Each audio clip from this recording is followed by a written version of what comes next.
말씀 고린도전서 13장 8절에서 13절 다 같이 봉독하겠습니다.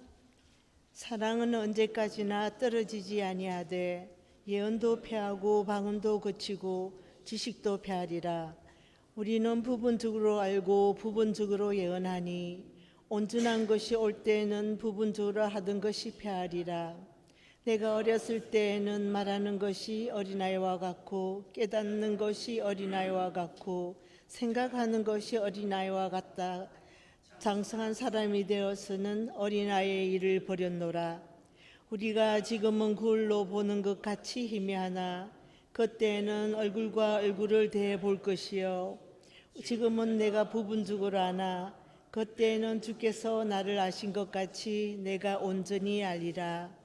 그런즉 믿음, 소망, 사랑 이 세 가지는 항상 있을 것인데 그 중에 제일은 사랑이라. 아멘.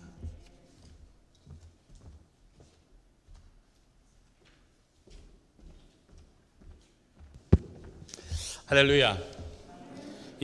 오늘도 인사하고 그리고 말씀 듣도록 하겠습니다.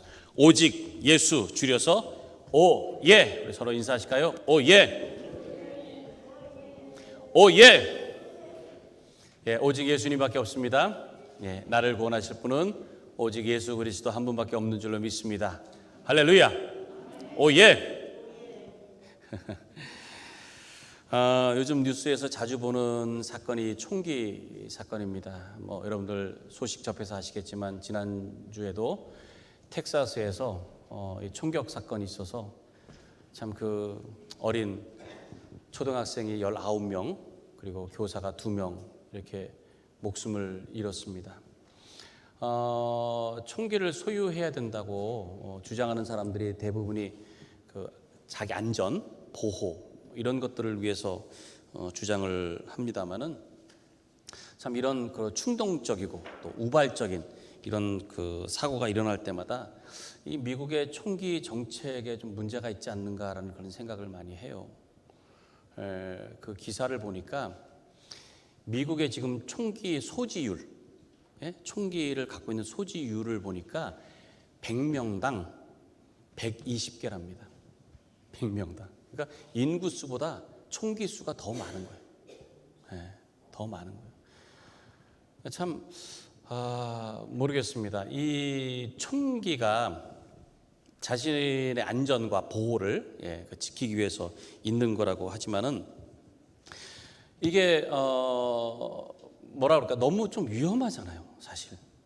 그냥 어떤 충동적으로 갑자기 한번 손을 당기기만 하면은 너무 치명적입니다. 이게 목숨을 잃을 수 있는 너무 치명적이에요. 저는 그래서 한인들 사이에서도 총기를 갖고 있는 분들이 이렇게 꽤 요즘은 있으시더라고요. 아무래도 불안하니까. 근데 저는 이제 개인적으로 그런 생각을 해요. 이 보호를 위하고 안전을 위한다면 총기가 그렇게 살상용이 아니고 제압용 정도 돼야 되지 않을까, 그렇죠? 치명적으로 될 게 아니라 그 상대방을 그냥 제압할 수 있는 정도. 어떤 방법이 되는지는 모르겠지만 움직이지 못하게 한다든가 정신을 잃게 한다든가 뭔가 좀 이렇게 제압할 수 있는 정도만 되면은 목숨에 지장이 없을 만큼 그렇게 하면 충분히 안전을 좀 지킬 수 있지 않을까. 그래서 저는 모든 총기가 좀 다 살상용이 아니고 좀 그렇게 다 바뀌었으면 좋겠습니다. 이번 사건도 보니까 그 용의자 범인이 18살이더라고요. 그래서 18살부터 총기를 가질 수 있으니까 이 친구가 18살이 되자마자 총기를 가진 거예요. 총기를 산 거예요. 근데 이게 그냥 총이 아니라 이렇게 기관단총이라고 그러죠. 그래서 그걸 구입해가지고 열흘도 안 돼가지고 이 사건을 일으킨 겁니다. 그러니까 아예 작정을 한 거잖아요. 저는 그냥 모든 총기를 다 그렇게 좀 바꿨으면 좋겠어요. 물론 실현 불가능한 얘기입니다. 근데 하도 제가 답답하고 안타까우니까 좀 그렇게 바뀌어야 되지 않겠는가. 규제는 자꾸만 이렇게 어렵다고 하니까 그런 생각도 제가 해봤습니다. 원래 목적이 어떤 안전, 방어 이런 것이 목적이 아니라 어떻게 보면은 좀 충동적으로 이런 일들이 왜 일어날까요? 왜 이것을 원래 목적대로 하지 않고 왜 갑자기 충동적으로 일어날까요? 사실 총기 문제보다는 그 총기를 사용하는 사람의 문제이겠죠. 그렇죠? 마음가짐을 할 수 있습니다. 원론적인 얘기일지 모르겠지만 만약에 그 총기를 가진 사람이 정말 사랑이 있었다면, 다른 사람에 대한 사랑이 있었다면 그런 일은 일어나지 않았을 것이라고 생각을 해요. 그러다 보니까 참 사랑이 메마르고 참 여러 가지로 피폐한 이런 세상에서 정말 그리스도의 사랑이 더욱 필요하지 않을까. 그리고 우리 크리스찬들이 더욱 그러한 사랑을 가지고 앞장서야 되지 않을까라는 생각을 합니다. 그리스도의 이 위대한 사랑, 우리가 이것을 더 많은 사람들에게 전하고 나누어야 되지 않을까라는 생각을 해요. 지금까지 사랑장 시리즈 설교를 계속 해왔습니다. 근데 오늘 15번째이면서 마지막 시간이에요. 오늘 마지막 마무리를 하려고 합니다. 그래서 마무리를 하면서 이 사랑장 시리즈, 사랑장에 대해서 좀 총정리를 제가 좀 해보려고 합니다.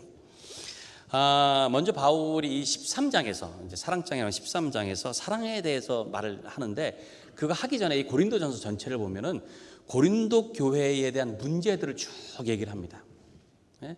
말씀드렸다시피 이 고린도 교회는 여러 계층들, 또 여러 인종들, 여러 그런 배경을 갖고 있는 사람들, 문화, 이런 사람들이 있다 보니까는 갈등들이 많았어요. 그리고 분열되는 일들이 많이 있었습니다. 그래서 신앙 안에서 너희가 그리스도를 머리로 삼고 한 몸으로 지체로 이렇게 있는 교회라고 한다면 그 무엇보다도 그 신앙이 서로에게 유익이 될 수 있기 위해서, 교회다운 모습이 되기 위해서 살아가야 되지 않겠느냐라는 고민을 해요. 그러면서 사랑에 대한 얘기를 하는 겁니다.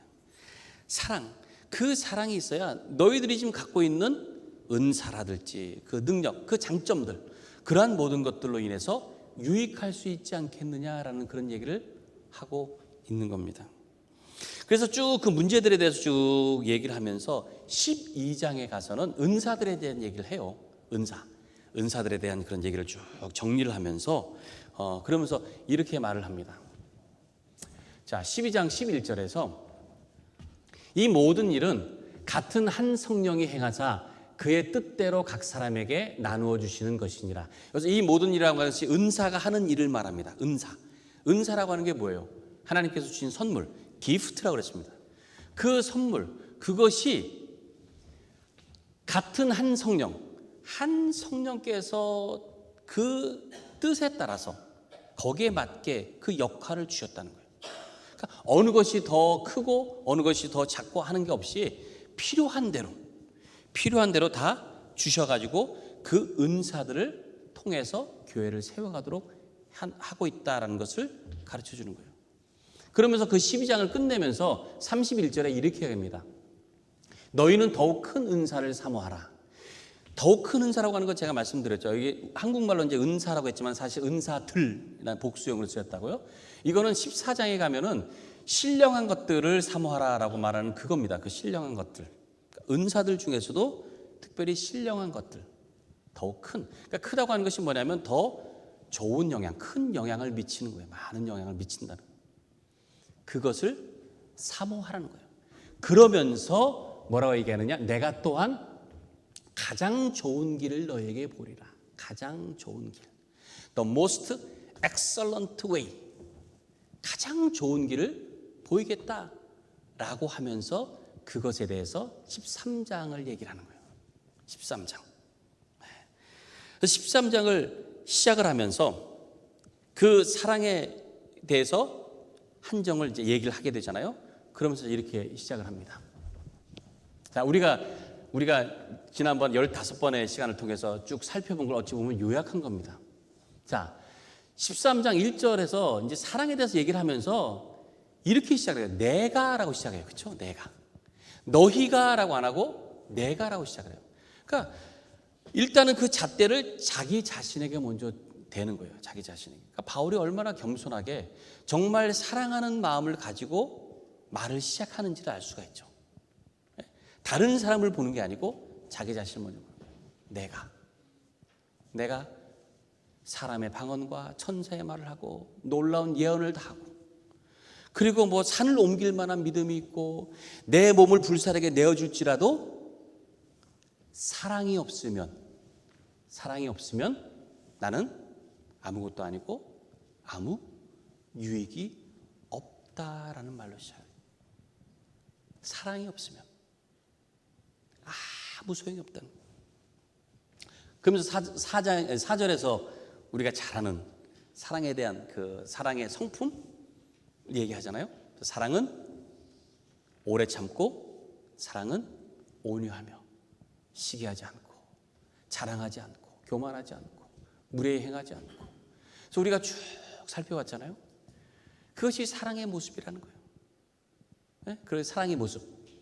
그러면서 마지막에 그러잖아요. 사랑은 모든 것을 참으며, 모든 것을 믿으며, 모든 것을 바라며, 모든 것을 견딘다.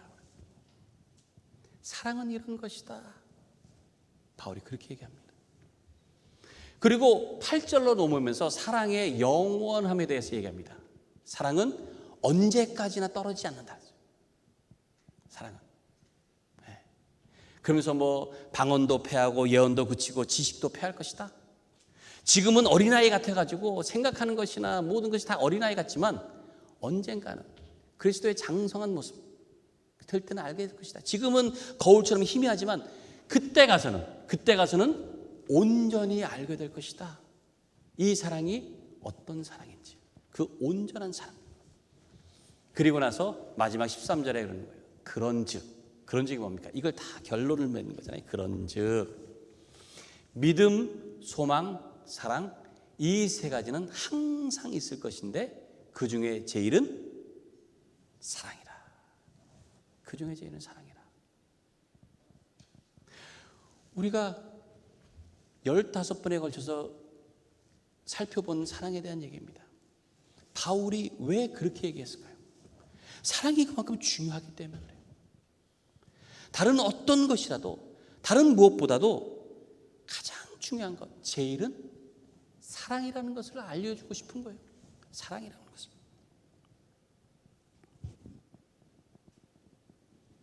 그리고 나서 14장으로 다시 넘어오면서 이 얘기를 계속 이어갑니다. 자, 14장 1절에서 그 전에 다시요. 14장 1절에서 이렇게 시작하죠. 사랑을 추구하며. 지금 23장 전체에서 얘기한 거예요. 그러니까 12장 끝에서 너희는 더 큰 은사를 사모하라. 내가 또한 가장 좋은 길 하면서 13장에서 사랑에 대한 그 좋은 길을 다 얘기하고서는 그것을 추구하며 신령한 것들을 사모하되 특별히 예언을 하려고 하라. 이렇게 얘기합니다. 사랑을 추구하라는 게 뭡니까? 추구한다. 이건 사랑을 따르라는 거예요.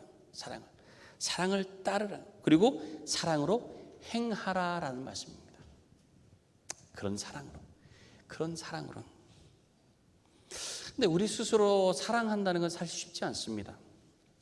우리는 부분적이고 온전하지 않기 때문에 우리의 사랑을 가지고는 어려운 거예요. 근데 주님의 그 사랑, 그 그리스도의 사랑을 추구하며 그 사랑을 따르며 그 사랑으로 행하면 우리도 주님처럼 사랑할 수 있다는 말씀이에요. 우리도.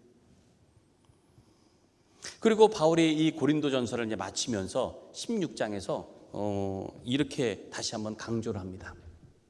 너희 모든 일을 사랑으로 행하라.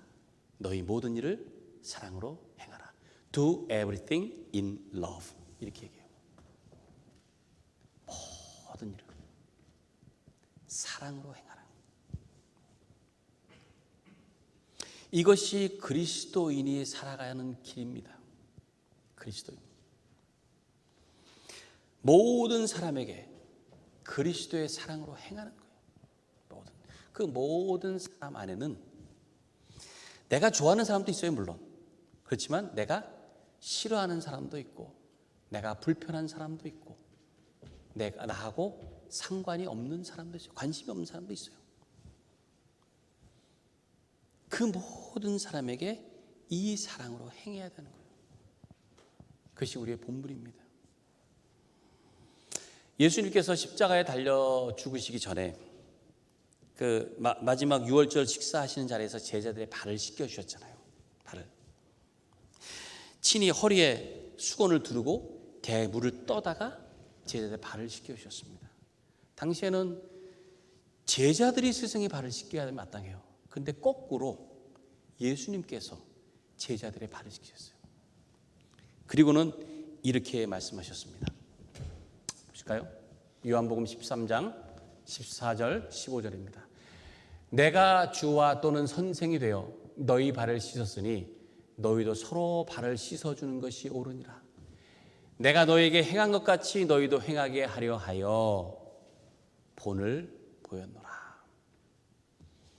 이게 섬김의 모범이고요, 이게 사랑의 행위인 겁니다. 예수님께서 그렇게 보여주시면서 이렇게 하는 것이 사랑이다는 거예요. 예수님께서 그 제자들의 발을 씻어준 것, 이게 중요한 게 아니고요, 예수님께서 낮아지신 게 중요하다는 거예요. 낮아지신 게. 그러니까 사랑을 하려면은요, 내 자신이 낮아져야 돼요. 내가 나를 높여가지고는 사랑을 하기가 어려워요. 사랑을 하기가 어렵습니다. 근데 우리 마음에는요, 무의식 중에 다른 사람보다도 좀 위에 있으려고 하는 그런 심리가 있습니다. 누구나 다. 뭔가 위에 있으려고 하는 심리를 잘 나타내는 단어가 있어요. 그게 뭐냐면 그렇긴 한데라는 말이래요. 그렇긴 한데. 이게 무슨 뜻인가 하면은요, 사람들 이제 회의를 하잖아요. 회의를 보통 이제 서로 이제 의견을 나누고 할 때에 누군가가 괜찮은 의견을 딱 내놓으면은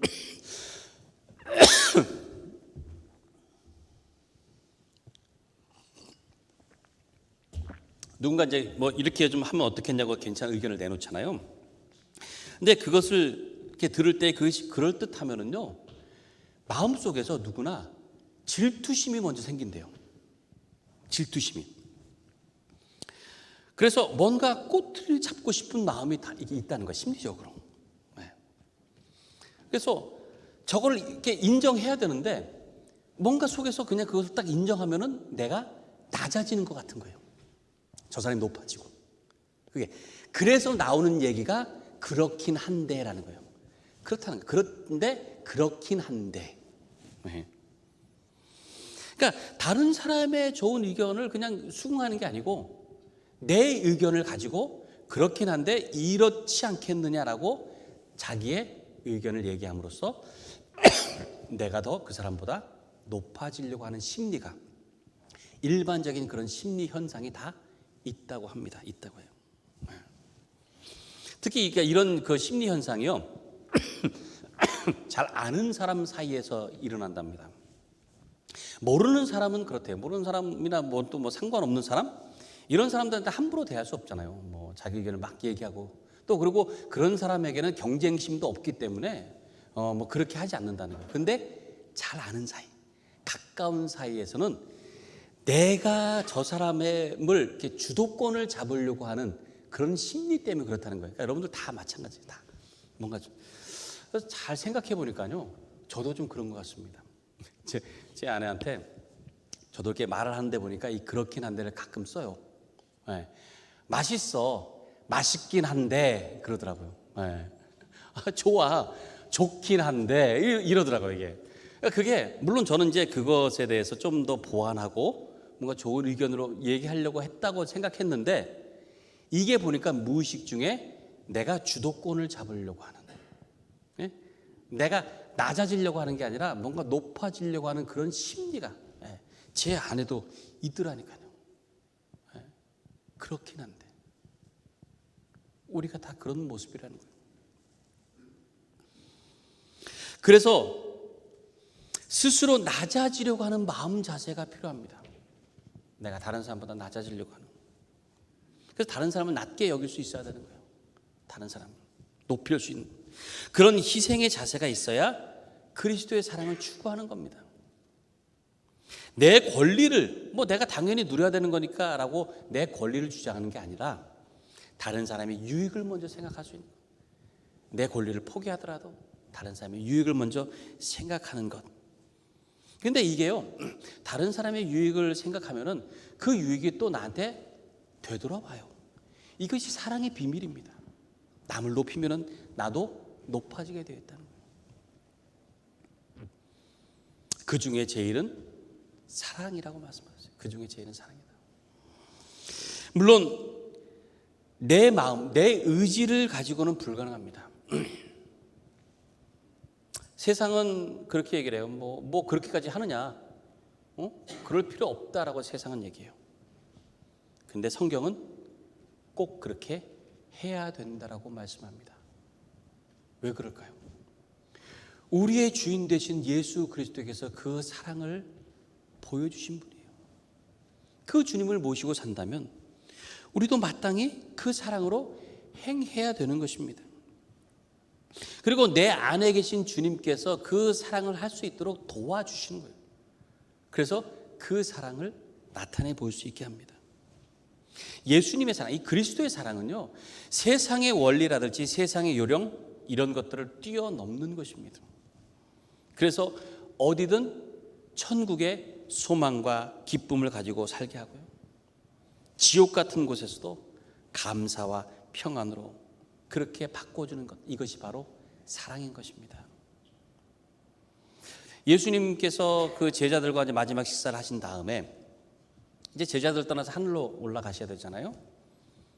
그래서 그것을 말씀하시면서 제자들을 위로하고 그들을 위해서 기도하고 그런 마치 고별 설교 같은 것이 요한복음 13장부터 17장까지예요. 그리고 제자들을 향해서 믿음과 소망과 사랑에 대한 얘기를 하십니다. 그들의 믿음을 위해서 기도해요. 그들의 믿음을 위해서 말씀하시고, 그리고 천국에 대한 소망에 대한 얘기를 하세요. 그리고 사랑에 대한 얘기를 하십니다. 그런데 그 13장에서 17장까지 예수님의 그 설교와 같은 또 기도 같은 그 내용을 쭉 살펴보면은 거기에서 여러 차례에 걸쳐서 예수님께서 뭐라고 말씀하시느냐? 서로 사랑하라 그래요. 서로 사랑하라. 서로 사랑하라. 그리고 이 제자들을 향해서 마지막에 이제 기도하시는 것이 17장인데 그 17장에서 이렇게 기도하시면서 그 기도를 맺으십니다. 17장 마지막 절 26절인데요. 거기에 이렇게 예수님께서 기도를 마치십니다. 내가 아버지의 이름을 그들에게 알게 하셨고 또 알게 하리니 이는 나를 사랑하신 사랑이 그들 안에 있고 나도 그들 안에 있게 하려 함이니이다. 하나님의 사랑이 여러분 안에 있기를 간절히 축원합니다. 여러분 안에 머물러 있어야 됩니다. 그 사랑이 여러분 안에 거할 때에 예수님의 이 기도 그리고 하나님의 뜻이 이루어지는 줄로 믿습니다.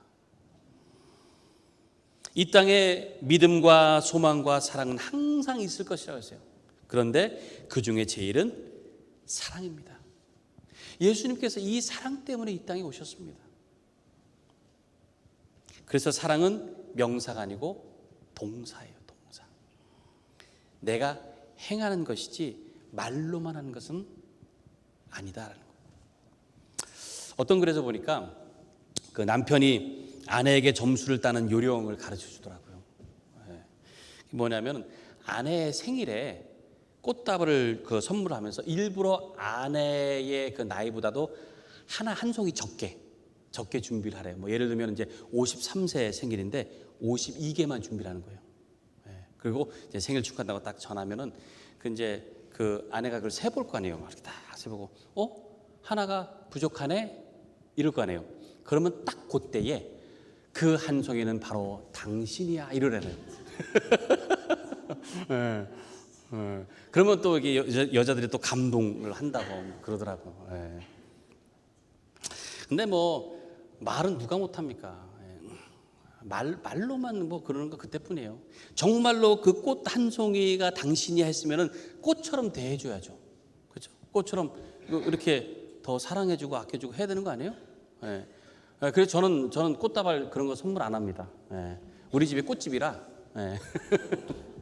저는 항상 꽃을 가꾸고 아끼고 사랑해주고 웃자고 하는 얘기입니다. 사랑의 사도라고 불리는 이 사도 요한은 그의 서신에서 이렇게 권면합니다. 요한 1서 3장 18절부터 23절 말씀인데요. 우리 같이 한 목소리로 읽어볼까요? 시작. 자녀들아, 우리가 말과 혀로만 사랑하지 말고 행함과 진실함으로 하자. 이로써 우리가 진리에 속한 줄을 알고 또 우리 마음을 주 앞에서 굳세게 하리니, 이는 우리 마음이 혹 우리를 책망할 일이 있어도 하나님은 우리 마음보다 크시고 모든 것을 아시기 때문이라. 사랑하는 자들아, 만일 우리 마음이 우리를 책망할 것이 없으면 하나님 앞에서 담대함을 얻고 무엇이든지 구하는 바를 그에게서 받나니, 이는 우리가 그의 계명을 지키고 그 앞에서 기뻐하시는 것을 행함이라. 그의 계명은 이것이니 곧 그 아들 예수 그리스도의 이름을 믿고 그가 우리에게 주신 계명대로 서로 사랑할 것이니라. 아멘. 제가 이 사랑장 설교를 마치면서 저는 여러분들이 이 말씀을 귀로만 듣고 마는 말씀이 되지 않기를 바랍니다. 올해 표현처럼 한 마음과 한 입으로 우리 하나님께 영광을 돌리기 위해서 좀 서로 살피고 서로 사랑하는 그런 교회가 되었으면 좋겠어요. 그것을 위해서 여러분들이 작은 것 하나라도 내가 할 수 있는 것이 무엇일까? 거기서부터 좀 시작하면서 이 그리스도의 사랑, 위대한 사랑을 나타내 보이는 그런 삶이 되었으면 좋겠습니다. 그 중에 제일은 사랑이라고 했습니다. 그 중에 제일은 사랑이라. 그리스도의 이 사랑, 이 위대한 사랑, 이 사랑이 여러분 가운데 충만하길 바랍니다. 그래서 그 사랑을 통해서 우리가 한 지체고 한 몸이라고 하는 것, 그리스도 안에서 한 가족이라고 하는 것, 이것을 우리가 더욱 깊이 느낄 수 있었으면 좋겠어요. 그래서 이 사랑이 얼마나 위대한 것인지, 이 사랑이 얼마나 놀라운 것인지 우리가 서로 간에 느끼고 서로 간에 나누고 또 더 나아가서 다른 사람들에게 우리가 베풀고 보여줄 수 있는, 그래서 세상을 변화시킬 수 있는 것은 사랑밖에 없다는 것을 우리가 증거하는 저와 여러분의 삶이 되시기를 간절히 축원합니다. 우리 이 시간 함께 찬양하고 기도하도록 하겠습니다.